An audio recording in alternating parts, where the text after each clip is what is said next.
नमस्कार. प्रमोद सुस्ते प्रगती चळवळ यूट्यूब चॅनलच्या माध्यमातून दर्शकांचे पुनश्च स्वागत. आजचा पेपर जर आपण उघडला सकाळी तर जगामध्ये अमेरिकेचं जे वैश्विक धोरण आहे त्याची प्रमुख बातमी आपण बघितली. ही बातमी जी आहे ती पूर्ण जगासाठी एक धोका आहे का एक संधी आहे या संदर्भात मीडियानं सकाळपासूनच लावून धरली. परंतु वैश्विक धोरण, आर्थिक धोरण आणि फलटण सारख्या शहरामध्ये, फलटण सारख्या तालुक्यामध्ये मी एक सर्वसामान्य मीडियाचा जो डिजिटल मीडियाचा जो आपला चॅनल आहे त्या माध्यमातून नेमकं काय परिस्थिती सांगणार. आज वैश्विक धोरण जसं बदलत असेल तसंच आपल्या भारतानं सुद्धा आपलं जागतिक धोरण बदलणं गरजेचं होतं. परंतु वैश्विक धोरणानुसार भारताचं धोरण आहे का, किंवा भारताचं जे धोरण आहे ते ग्राउंड लेवलला जो नागरिक आहे त्याच्या मूलभूत गरजा, त्याची जी सोय आहे, त्याचा आर्थिक उन्नती असो, वैयक्तिक उन्नती असो, कौटुंबिक प्रगती असो, याच्याशी काय संबंध आहे.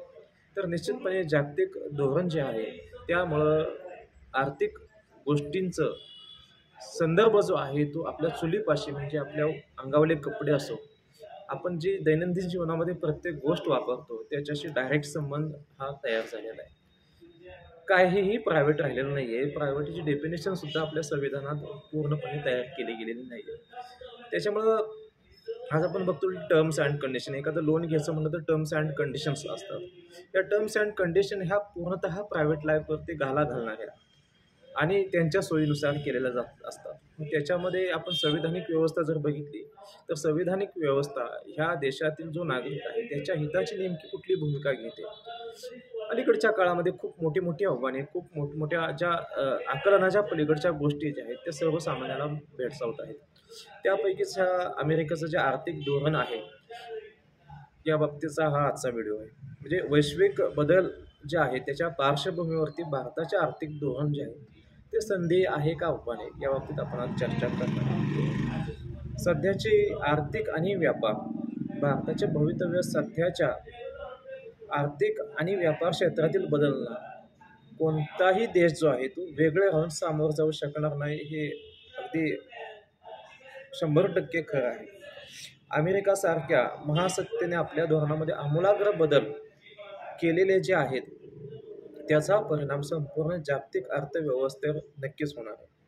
भारतासारख्या विकसनशील आणि लोकशाही प्रधान देशासाठी हे बदल कितपत फायदेशीर ठरतील हे येणारा काळ ठरवणार आहे. आणि निश्चित आपण त्याचं स्वागत करावं का त्या आव्हानांना सामोरं जावं हा ज्याचा वैयक्तिक विषय असेल.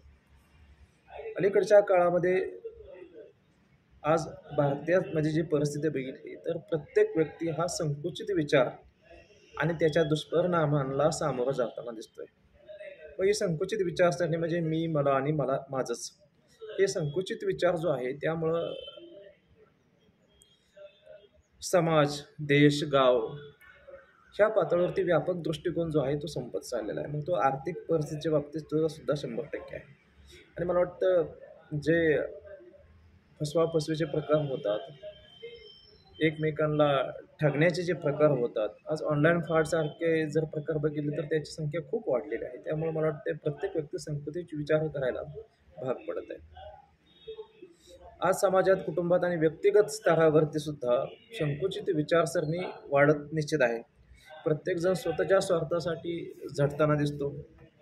त्यातून एक जीवघेणी स्पर्धा जी आहे, खूप मोठी जीवघेणी स्पर्धा निर्माण झालेली आहे.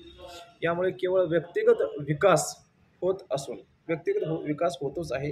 निश्चितपणे संकुचित विचारसरणी केल्यामुळं, स्वार्थबुद्धी वाढल्यामुळं माणूस व्यक्तिगतच विकासावरती जास्त भार देतो आहे.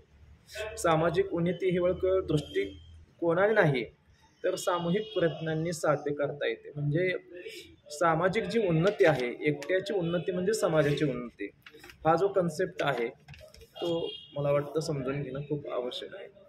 अमेरिका आणि तिचे नव्या आर्थिक धोरणाचे जे परिणाम आहेत ते व्यक्तिगत विकासावरती तर 100% होणारच आहेत. आणि दुसरी गोष्ट, सामाजिक उन्नतीवरती सुद्धा त्याचा खूप मोठा दुष्परिणाम आपल्याला जाणवणार आहे. ते येणाऱ्या काळामध्ये आपण बघू शकतो.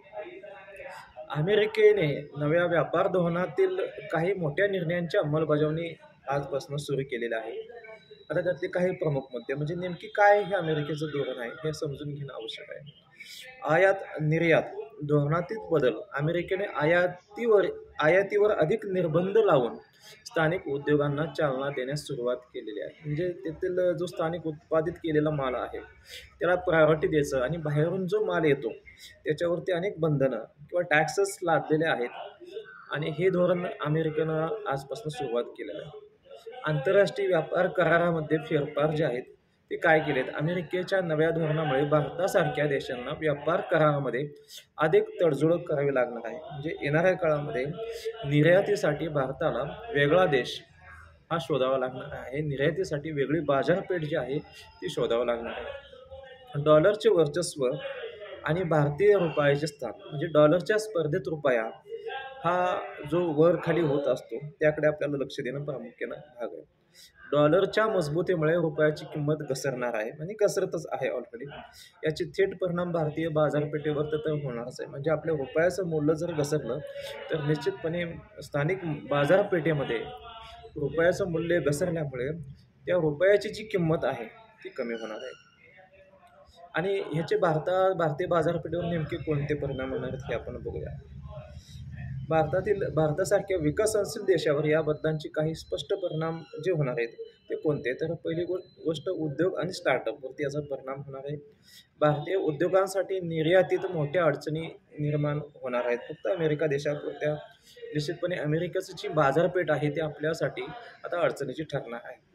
कृषी क्षेत्रामध्ये आयातीवरील निर्बंधामुळे भारतीय कृषी उत्पन्नावरतीही परिणाम होऊ शकतो. निश्चितपणे जो माल भारतातून अमेरिकेला जातो त्या मालावरती आता निर्बंध जे आल्यामुळं, बंधनं आल्यामुळं तो माल खपवण्यासाठी वेगळी बाजारपेठ शोधणं हे एक आव्हान तर आहेच, परंतु कमी दरामध्ये सुद्धा विकावा लागेल अशी परिस्थिती उद्भवू शकते. रोजगार आणि अर्थव्यवस्थेवरती काय परिणाम होणार आहेत हे बघूया आपण. व्यापार कमी झाल्यास अनेक कंपन्यांवर परिणाम होईल आणि रोजगार संधी मर्यादित होतील. म्हणजे रोजगारावरती सुद्धा त्याचा परिणाम होऊ शकतो. आता ह्याच्यामध्ये आर्थिक जाणीवेची जी गरज आहे आणि साक्षरता ह्याकडं कसं बघावं हा एक दृष्टिकोन आपण बघू शकतो. आजच्या स्पर्धात्मक युगात प्रत्येक नागरिकाने केवळ वाचन आणि लेखनापुरती साक्षरता मिळवणे पुरेसे नाही. एखादं सर्टिफिकेशन घेतलं म्हणजे तू खूप शहाणा झाला. एखादा शिक्षक असेल, एखादा खूप मोठा अधिकारी असेल, 1 लाख 2 लाख असे पगार कमवत असेल म्हणजे तो शहाणा झाला असं आता राहिलेलं नाही आहे. एखादा 4थी नापास जरी असेल आणि त्याच्याकडे जर समजून घेण्याची क्षमता चांगली असेल, साक्षरता त्याची खूप चांगली असेल तर तो मला वाटतं प्रोडक्टिव्ह व्यक्तिमत्व हा जागतिक बाजारपेठेत आहे. आर्थिक धोरणे, गुंतवणूक संधी, सरकारी योजना आणि जागतिक बदलांचा अभ्यास हे केल्यास भारतीय नागरिक स्वतःच्या हिताचे निर्णय अधिक चांगल्या प्रकारे घेऊ शकतात. म्हणजे समाजामध्ये प्रतिष्ठित ज्या लोक असतात त्यांना जर ह्या गोष्टींचा अभ्यास नसेल, ह्या गोष्टींची साक्षरता नसेल तर ती लोक कशा पद्धतीने निरुपयोगी असतात. म्हणजे आपण एखादा लोकप्रतिनिधी निवडून देतो, परंतु त्याच्याकडे जर आर्थिक धोरणे, गुंतवणूक संधी, सरकारी योजना आणि जागतिक बदलांचा अभ्यास नसेल तर तो निश्चितपणे निरुपयोगी व्यक्ती हा समाजामध्ये लोकांचं प्रतिनिधित्व करताना दिसतो आणि तो फक्त आणि फक्त वैयक्तिक स्वार्थ साधण्याकरताच या पदांचा उपयोग हा 5 वर्ष करत असतो. त्याच्यामुळे ते निरुपयोगी व्यक्तिमत्व निवडून देऊ नये ह्याची एक काळजी सर्व नागरिकांना घेणं आवश्यक आहे. आता भारताची पुढील वाटचाल जी आहे ती कशा पद्धतीने काय करता येईल याकडे आपण बघूया. स्वदेशी उद्योगांना चालना देणे आवश्यक आहेच. आपल्याकडील उत्पादन क्षमता वाढवून जागतिक बाजारात आपली ताकद जी आहे ती निर्माण करावी लागणार आहे. पाठीमागच्या काळामध्ये आपण बघितलं की चीनसारखा देश अतिशय चांगली उत्पादनं निर्माण करून जागतिक बाजारपेठेत आपलं वर्चस्व निर्माण त्याने केलेलं होतं. आपण चायनीज माल म्हणतो तो खूप मोठ्या प्रमाणात जगभरात उत्पादित करून ते पाठवत होते. खूप मोठं जे जगाचं भांडवल आहे ते आपल्याकडं ठेवत होते. अशा पद्धतीचं मार्केट जे आहे ते आपल्या भारतामध्ये विकसित करावं लागणार आहे. उत्पादन क्षमता वाढवावी लागणार आहे. स्वदेशी उद्योगांना चालना देण्यासाठी खूप वेगवेगळ्या योजना ज्या आहेत त्याच्यामध्ये बदल करावे लागणार आहेत. बजेटमध्ये खूप वेगवेगळ्या पद्धतीने त्याची तरतूद आणि स्पर्धात्मक जे आहे स्थानिकांनी त्याच्यामध्ये स्वयंस्फूर्तीने सहभाग घेणं आवश्यक आहे. कृषी उद्योग जो आहे त्याच्यामध्ये समन्वयाचा अभाव अलीकडच्या काळामध्ये खूप मोठ्या प्रमाणात दिसतो. तर कृषी आणि तंत्रज्ञान याचे योग्य मिश्रण केल्यास भारताची बाजारपेठ अधिक सक्षम होऊ शकते. आणि यासाठीच मला वाटतं अलीकडच्या काळामध्ये अजित पवारांसारख्या नेतृत्वानं AI टेक्नॉलॉजीचा कृषी उत्पादन वाढवण्यासाठी वापर यासाठी काही निर्देश दिले होते. बघूया कशा पद्धतीने तंत्रज्ञानाचा वापर करून कृषी बाजारपेठ जे आहे, कृषी उत्पादन जे आहे ते कशा पद्धतीने वाढवता येईल आणि योग्य बाजारपेठ आहे ती सक्षम करण्यासाठी काय प्रयत्न करता येईल याकडे लक्ष द्यावं लागणार आहे. आता स्थिर आर्थिक धोरणं आपल्या भारताकडे नव्हती. अलीकडच्या काळामध्ये चांगले चांगले व्यक्तिमत्व आर्थिक धोरणं तयार करताना दिसतात. स्थिरता त्याच्यामध्ये आणण्यासाठी प्रयत्न करताना दिसतात. पण त्यासाठी किती यश येतं हेही महत्त्वाचं आहे. म्हणजे सरकारने व्यापारासंबंधी धोरणे जी आहेत ती दीर्घकालीन आणि समतोल ठेवण्याची गरज आहे. म्हणजे शॉर्ट टर्म ज्या योजना असतात, आर्थिक धोरणं असतात, त्यामुळं काय होतं की संधी उपलब्ध होत नाही. स्थिरता जर नाही राहिली तर अनेक योजना कोलॅप्स होतात आणि ह्या कोलॅप्स झाल्यामुळं त्या योजनावरती जे आधारित उद्योग असतात, रोजगार असतात, त्यांना खूप मोठा फटका या माध्यमातून बसत असतो आणि त्याच्यामुळं अस्थिरता निर्माण होते आणि असंतुलित समाज जो आहे तो मला वाटतं वेगळ्या दिशेने जातो. एकंदरीत ह्या अमेरिकेच्या धोरणाचा जो परिणाम आहे तो आपण बघितला आणि मला वाटतं की जग बदलत आहे. जग बदलत आहे आणि त्याच्याबरोबर भारतालाही आपले आर्थिक धोरण अधिक दूरदृष्टीने आणि परिपक्वतेने ठरवावे लागेल. निश्चितपणे धोरणामध्येच बदल करावे लागतील. की अगदी लहान मुलं ज्याचं साक्षरता आहे, ज्याला या गोष्टीची जाण आहे, ज्याचा अभ्यास आहे, तो स्पष्टपणे सांगेल की धोरणं बदलणं आवश्यक आहे. परंतु हे धोरण ठरवण्याची सर्वसामान्य नागरिकापासून शेतकऱ्यापर्यंत आणि उद्योजकापासून प्रशासनापर्यंत प्रत्येकाने आर्थिक साक्षरता वाढवणे आणि जागरूक होणे आवश्यक आहे. म्हणजे ह्याच्यामध्ये सर्वसमावेशकता आली पाहिजे आणि ते धोरण जे आहे ते सर्वसमावेशक असलं पाहिजे.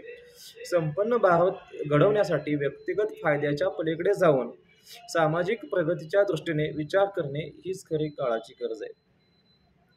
संपन्न भारताचं स्वप्न बघणं, नुसतं व्यक्तिगत संपन्नतेकडे लक्ष न देता संपन्न भारत घडवण्यासाठी व्यक्तिगत फायद्याच्या पलीकडे जाऊन सामाजिक प्रगतीच्या दृष्टीने विचार करणे हीच खरी काळाची गरज का आहे. तर व्यापक दृष्टिकोन, व्यापक विचारसरणी ही तयार करावी लागेल आणि त्यासाठी लोकप्रतिनिधींनी स्वतःपासून सुरुवात का करावी. तर निश्चितपणे जैसा राजा तैसी प्रजा. त्याच्यामुळं राजानं स्वतःमध्ये बदल करावेत आणि तरच मला वाटतं ह्या जागतिक आव्हानामध्ये, आर्थिक धोरणामध्ये आपण टिकू शकू. अन्यथा खूप गंभीर परिस्थिती आजच आपण बघतोय. आर्थिक परिस्थिती तर अतिशय बिकट आहे सर्वसामान्यांची. येणाऱ्या काळामध्ये आत्महत्येसारखी टोकाची पावलं उचलण्यापर्यंत सर्वसामान्यांनी विचार करू नये यासाठी प्रत्येकाने काळजी घेणं आवश्यक आहे. जय शिवराय. मला वाटतं ह्या व्हिडिओमध्ये एक गोष्ट सांगायची राहून गेली की अनेकांनी आपला हा व्हिडिओ जो आहे तो पाहिल्यानंतर हा चॅनल सबस्क्राईब नसेल केला तर लगेच करा, लाईक करा आणि शेअर करा. धन्यवाद.